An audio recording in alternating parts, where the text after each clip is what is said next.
Good morning and welcome to our service. For those of you who are just joining, possibly joining for the first time, my name is Reverend Angela Denton, and I am grateful that you are here with us.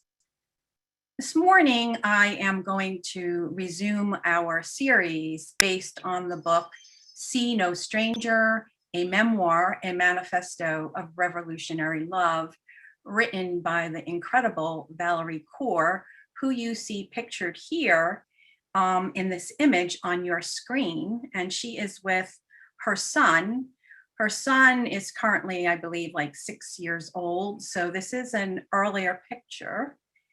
And I'm going to read a little excerpt from a Sounds True article, or transcript, I should say, from the People's Inauguration. And it is based on her chapter, Breathe. My son was 4 years old when he was sitting on the shoulders of my father.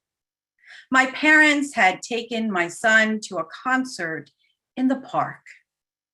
While my son was sitting on my father's shoulders, he was reaching his hands up into the sky. He was on top of the world, and he was filled with extreme joy. On the way back from the concert, my parents decided that they would give in to my son's desires and take him on a ferry on the return trip back to our home. As they were waiting at the marina, they began to hear an irate voice. They noticed, and then there was a woman, and her voice began to get more and more irate and louder and louder. This woman was with the ferry conductor. And so as my father listened the best he could, he tried to be helpful, and he decided to intervene. And he said, "You don't have to take the ferry this way. We could just walk around." And at that moment that he said that, the woman with the loud, irate voice spun herself around, and out these words came: "Go back to your country. Go back to the country that you came from." My father was hard of hearing, and he had to ask my son to tell him what the woman had said. When they came home, my parents were distraught. And I asked, "Well, did anyone say anything? Did anyone do anything?" My parents said, "Well, there was a crowd of people standing, watching everything that took place. The woman kept yelling more and more. And after the initial slur, people were just standing there, and no one said anything. No one came to our side, just like the last time with our uncle, when the slur was from a suicide bomber." As I put my son to sleep that night, I remember asking him, "Where do you feel the sadness in your body, honey?" He began describing it in his belly. And so I began softly rubbing his belly, kissing his belly. And after a few moments, I asked, "Do you feel better?" He said, "Yeah, it feels better, Mommy." And then he started to float off to sleep. And as I was stroking his long hair and kissing his cheek, I was almost certain he was completely asleep, and my mind started to race. You see, I had documented hate violence against my community and other communities for 20 years. Go back to your country are almost the same words that precede an act of violence: beating, stabbing, or shooting. And now these words were spewed by the then president on airways everywhere. So now these words were appearing on the walls of our gurdwaras and temples and on the sides of school buses. And now these words had already, at 4 years old, pierced the heart of my son. And I thought, I am lucky. I am lucky that my parents and my child came home safe today. As I was continuing to think about what it means to keep them safe, to continue to keep them safe, my heart began beating faster and faster. I could feel my fists clench. And then my mind just raced and raced and raced. And I kept thinking and perseverating as my heart beat faster and faster. And suddenly, my son puts his ear to my mouth and says, "Mommy, I cannot hear you breathing." I said, "Oh," and he says, "You have to breathe to sleep, Mommy. Breathe and push, Mommy. Just breathe and push." And I thought, oh my God, my son has become my midwife. I had no idea my son even knew the work I did in the world, or that I gave to others. And here he was giving my deepest wisdom back to me. As I looked at him and as we were breathing together, we finally fell asleep together.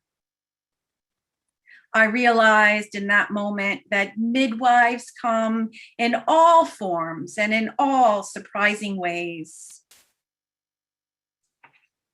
My friends, our children are watching.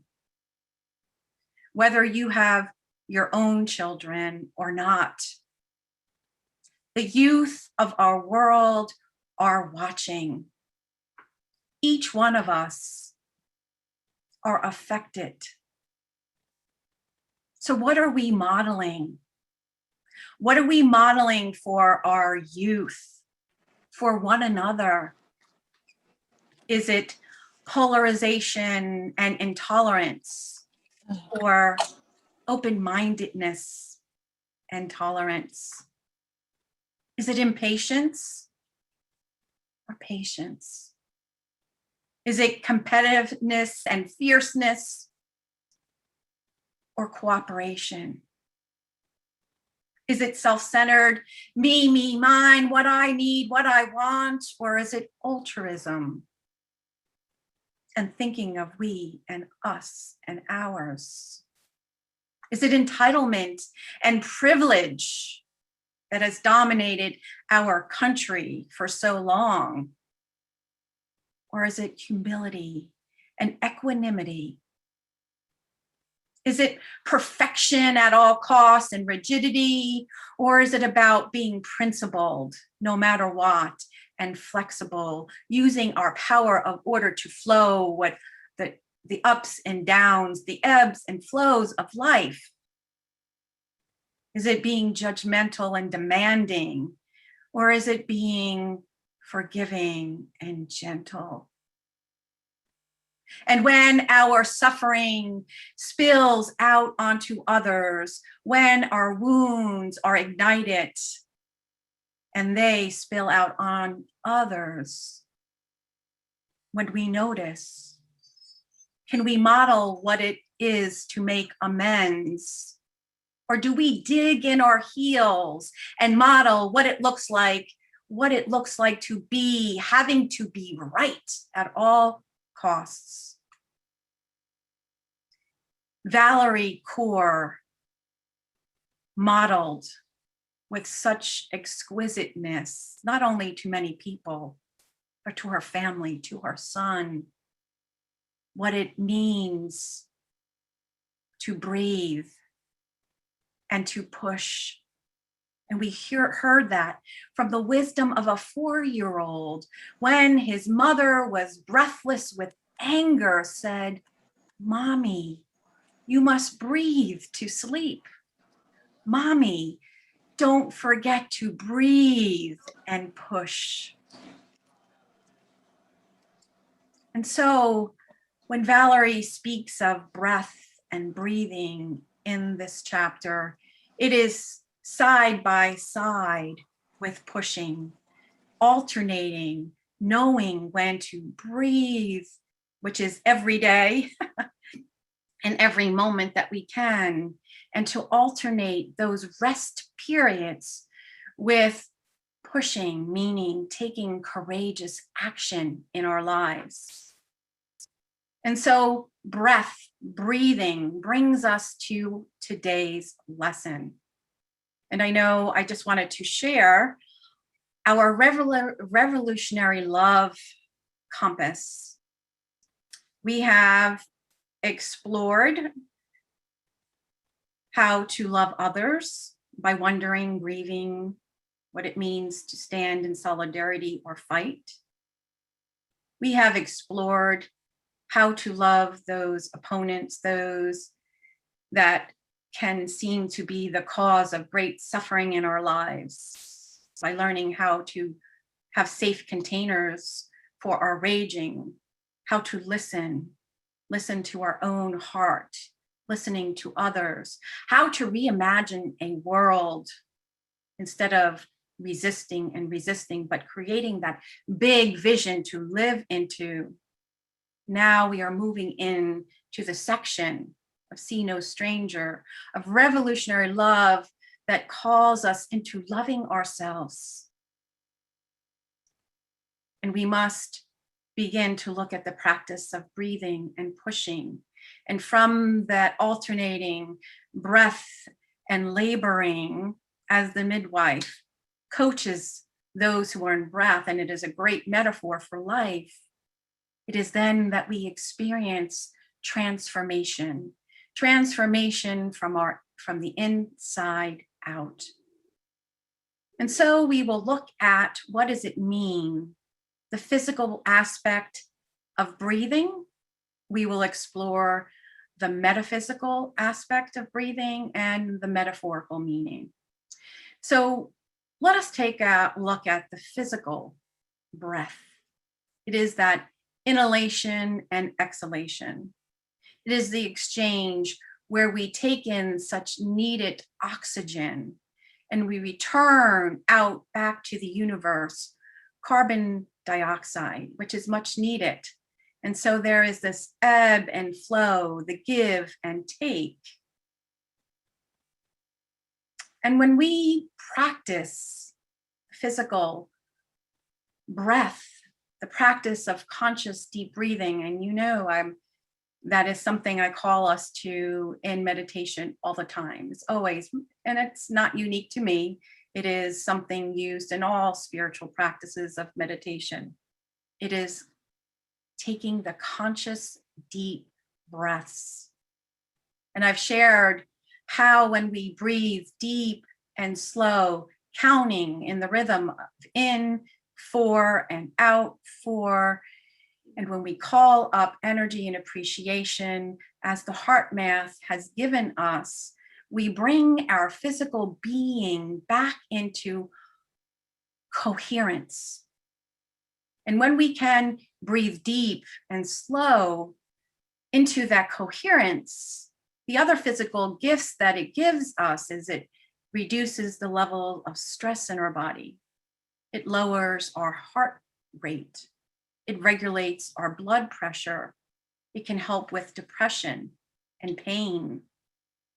It can help us to be centered in stress and fatigue. And then when we look at 7 and 8, we begin to shift from physical mechanics or the physicality of breathing into the spiritual realm, into the inner realms. When we take those deep breaths in and out, we begin to go from an outer focus on everything that is happening around me there, the appearances of life, and we shift within and we call upon, we begin settling ourselves. Those deep breaths steady the voice, slow the voice, quiet the voice of the amygdala, where we live in the basement or the egoic aspect of our mind. And in that place, we lift our vibration. You know, before I talked about that exchange, the giving and the taking, the giving and the receiving of the oxygen and the carbon dioxide. Just like I asked, what are we modeling before?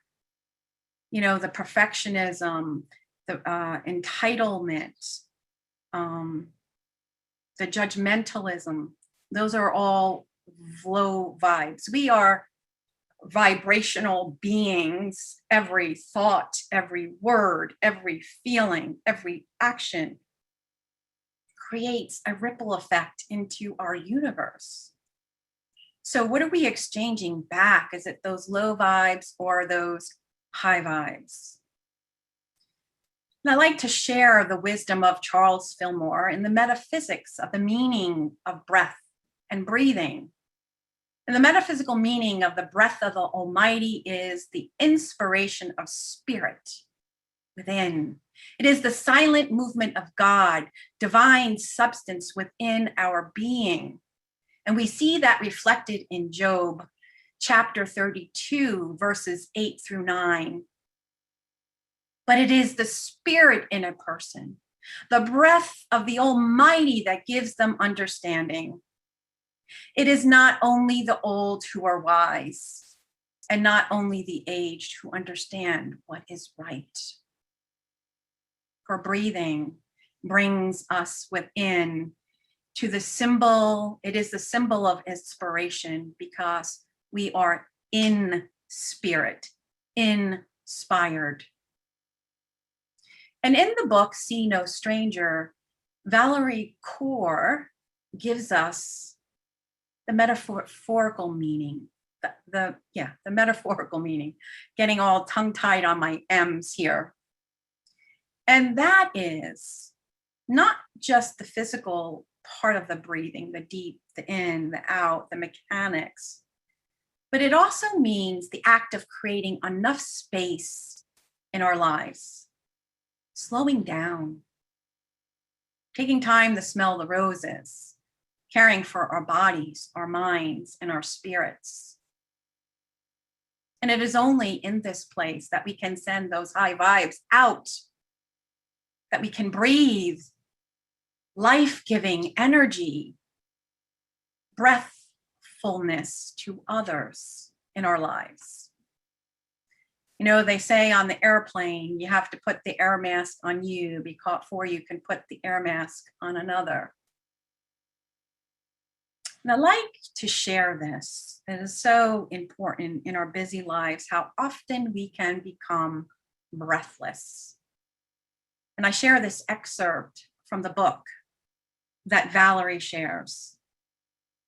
Somewhere along the line, I had been made to believe that overwork was the only way to make a difference. Somewhere along the way, I had come to measure my sense of worth by how much I produced, how well I responded, and how quickly. I had worked so hard and for so long during so many stretches of my life that I have become accustomed to breathlessness. And I would tell myself a story that it was all for a good reason. How many of you can relate to this? And we know that Valerie engages in such sacred work.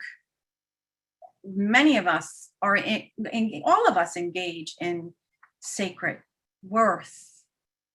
And it becomes sacred when we can come from that place of consciousness where we are living from our divine essence. So what are the signs of being breathless? And I really like it. She gives the distinctions. You know how we could say, it took my breath away, or I was breathless. She likes to make the distinction of breath giving, because breathless means without breath. So take what you like and leave the rest, but I thought it was pretty powerful.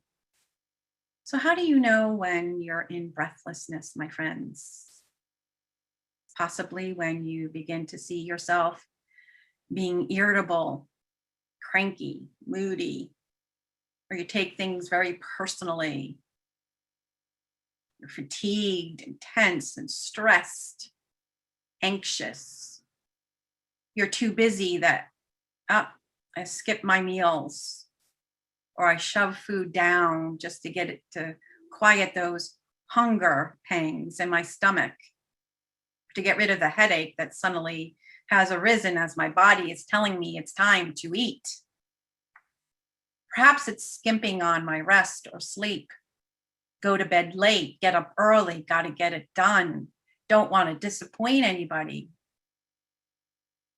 Perhaps it's restlessness or ruminating thoughts that fill our minds. Yes, not taking those periods to rest, being very engaged in our work, our families. Yes, all of that can cause breathlessness. Fear that has taken hold of us can cause all of these symptoms of breathlessness. And as Valerie shared in her book, that our sick community, people with brown skin, Black skin, and now we see in our world, Jewish and Asian, or Asian brothers, sisters, siblings, are experiencing hate, verbiage, hateful acts, violent acts. And that, my friends, can cause you to be breathless. And so the act of taking that time to care for our bodies, our minds, our souls, our spirits is an essential practice. Talking about breath, taking respite, retreating, these are not all new concepts to most of you, but how many of us need to be reminded to take time to breathe for ourselves, to take time not just to fill our minds with intellectual, spiritual study, but to sit and allow ourselves to contemplate it in the depths of our being, to rest in the stillness, to rest, relax, and retreat. Many times we think of retreat, I have to go on this long weekend overnight. Well, yes, that's wonderful. But we can build those moments within our day. Yesterday, after, working, preparing for the talk for today, I was like, okay, I'm going to go do some exercise. And so I have a Peloton now, and I am in the beginning stages of riding. And boy, was I breathless after doing the beginner ride. And normally what I would do is jump into the shower right away. I'm sweaty, all of that stuff, I was really breathing pretty hard. And then yesterday I was like, no. So I have a reclinable, bed where I put the legs up, and I just did mindful breathing. And then I just was in the stillness, noticing my body and taking that time. So building in that rest, relax, retreat, again, can be moments out of your day that you can engage in that. And taking time to breathe means to play, whether it is to sing or chant or dance or drum or draw, paint, spend time out in nature, digging in the ground. We have many incredible gardeners in our midst, or sitting in paradise like Karen and Eileen today by the pool. What a wonderful way to breathe, to connect with the joy of our being. And in that place of connecting with the joy of our being, we can take time to breathe with others. And it is the practice of being able to be present and appreciative, where we get to join in the power of praying, meditating, drumming, chanting, and singing with others, and playing with others. I love in See No Stranger, Valerie Kaur says, one day on the weekend, her and her husband turn their cell phones off for 24 hours. They bake cookies, they bake bread, they create meals with their two little ones. They plan a picnic. And the other thing that she shares too is, which is a daily event, is that they, at dinner time, get to share. The question is asked, what was your rose today? And that question means, the rose means, what was the most joyous and beautiful moment of your day? I just breathe that in. I think that is such a precious way to breathe with others. And another way that we can breathe with others is to be of service to those who are breathless. Now, we can't give our physical breath. We can't do the inner work for our brothers, sisters, siblings, but being present with them, offering our love and support to them is something very precious. And as we hold the high watch in prayer, we are raising the vibration of the vibes we send out. And together, connected love and joy, we send to the whole universe those vibes. And so in closing, I ask you this. Are you willing to breathe into each day, each week, each month, each season? Even if it's building 5 minutes here and there in your day. And when you notice you are breathless, are you willing to breathe into your life?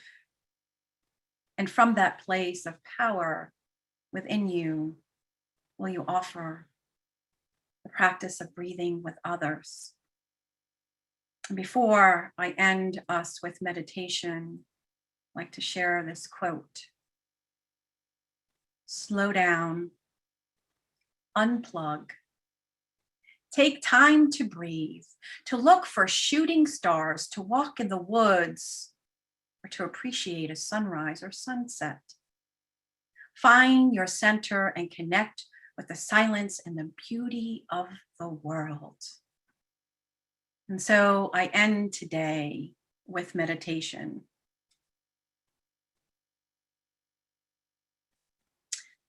So I invite you to get comfortable in your chairs as I adjust the sound of the music.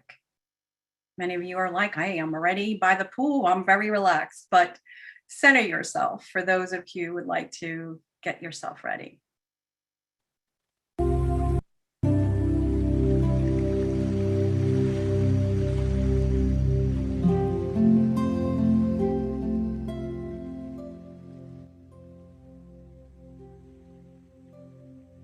And I share this poem that is adapted from a poem written by Long Chen Pei, and it is entitled, The Breath is Life's Teacher.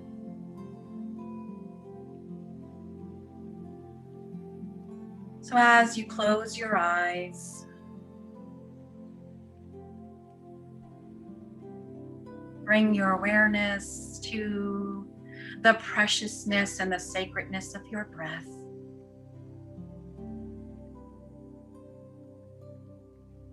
Breathe deep. Breathe slow.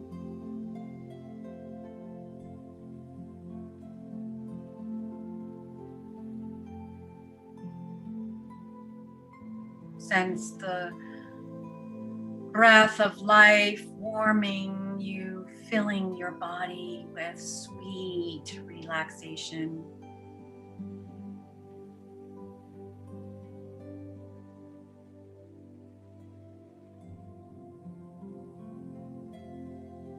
And bringing your awareness to your heart space, dear ones. Oh, sense the beauty of breath emanating in and out of your hearts.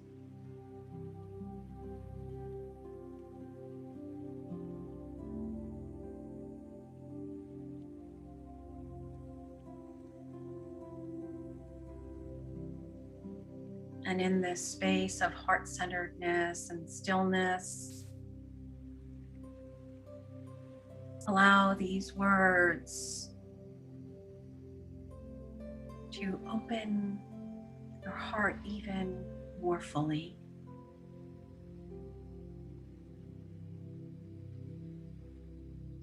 Observe me, says the breath, and learn to live effortlessly in the present moment.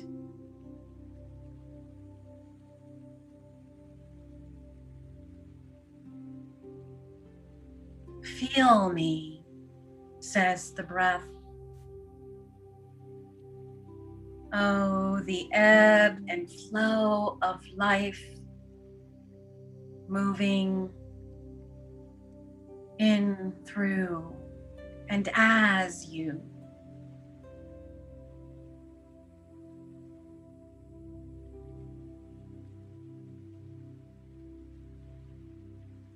Allow me, says the breath.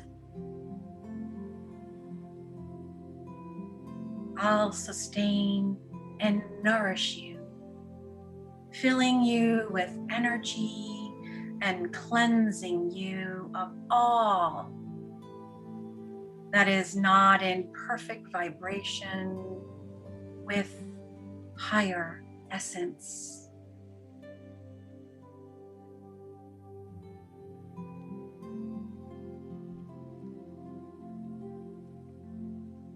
Oh, move with me, and I'll invite your soul to dance.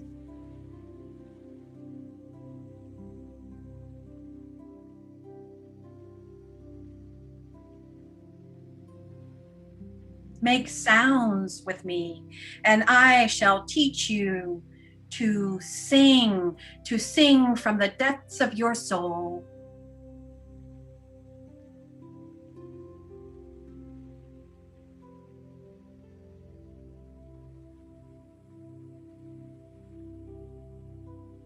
Follow me, says the breath, and I'll lead you out to the farthest reaches of the universe.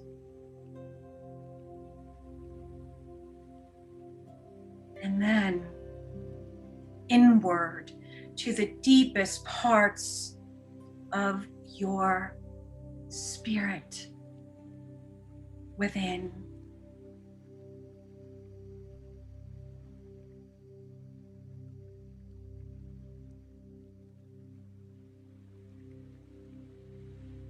Notice, says the breath, that I am as valuable to you coming or going.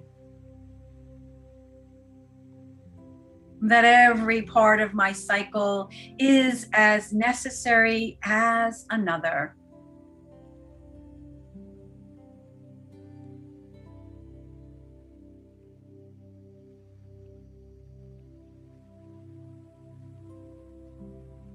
Notice that after I am released, I return again and again.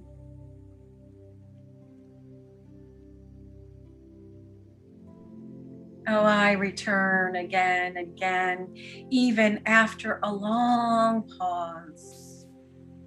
Those moments when nothing seems to happen, I am there.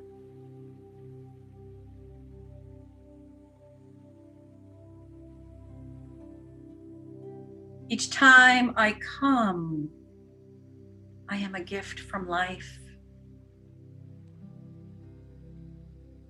And yet, I am released freely, openly.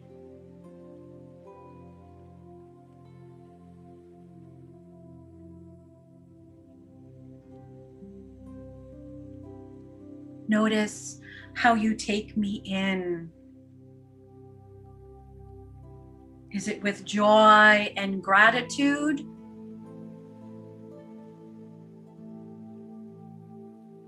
Do you take me in fully, inviting me into all the inner spaces of your home?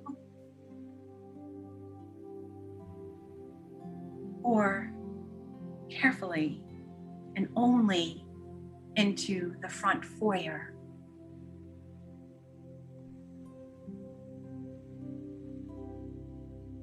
What places in you am I not allowed to nourish, beloved?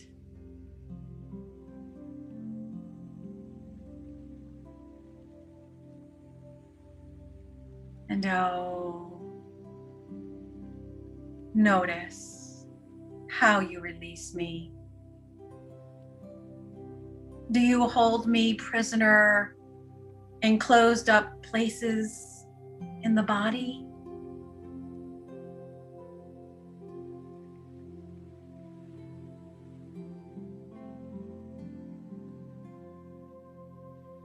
Let go of all resistance and flow.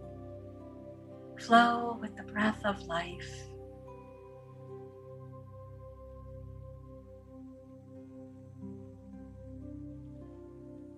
Notice, are the waves of breath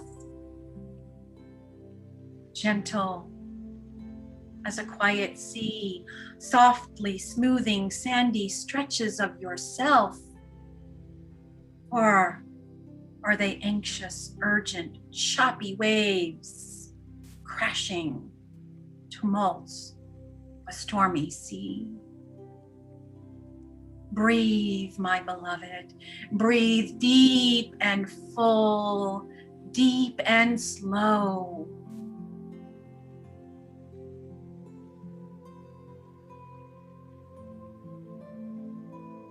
And can you sense me as the link between your inner and outer worlds? Sense me as life's exchange between the universe, you, and the whole of creation.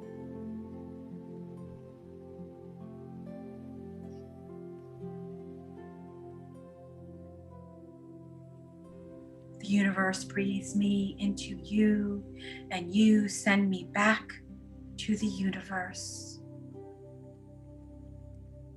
Resting in the breath of giving and taking, ebbing and flowing. And I am the sacred flow of life between every single part and whole.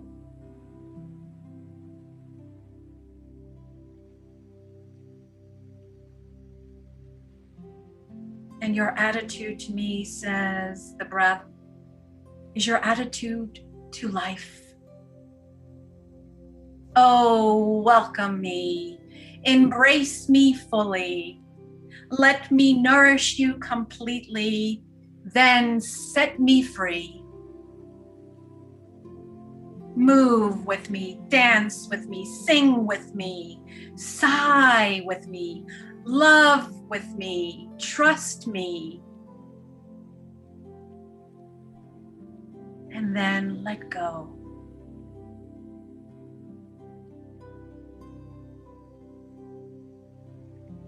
I am the breath. I am the breath of life. And let our breath together be the orchestra of the most eloquent, beautiful, alive song that our souls and spirits can sing to the world.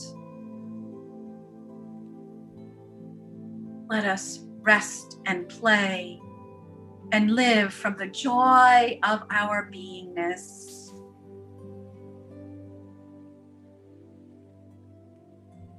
And so, breathing in, I know that I am breathing in.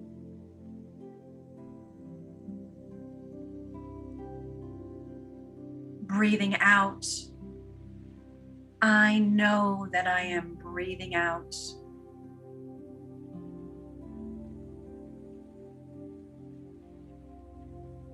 And breathing in, my breath grows deep.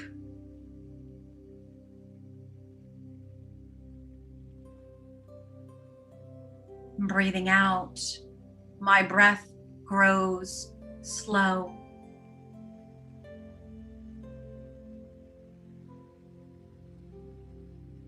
Breathing in, I sense calm.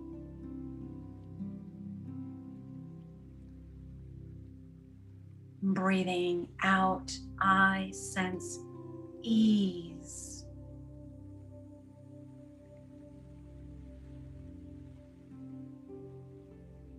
Breathing in, I smile. And breathing out, I release.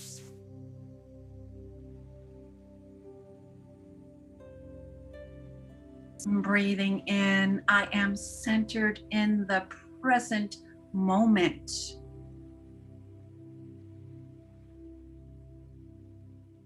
And breathing out, I know it is a precious, beautiful, and wonderful moment.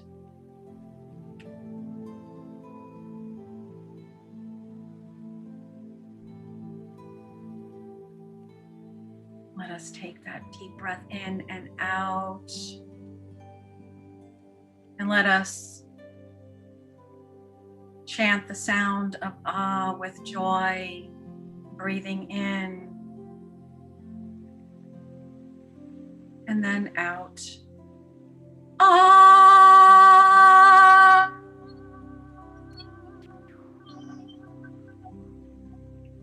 And breathing in and out. Ah!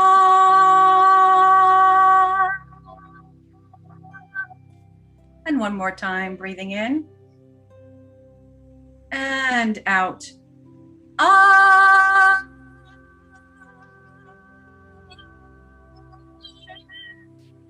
Shante, Shante, Shante.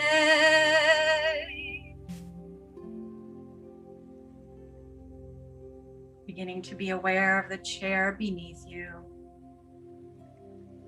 Gently rub your legs, feeling the energy building within your body. Perhaps rub your hands together. Yawn and stretch. Know as you open your eyes that you are the breath of life, of love, of joy, of wisdom, and of beauty. Namaste. And so it is.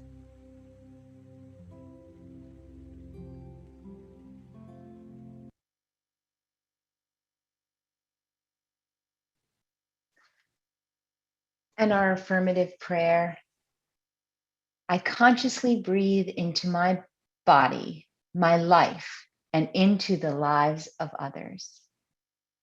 What a beautiful message, Reverend Angela. Thank you so much.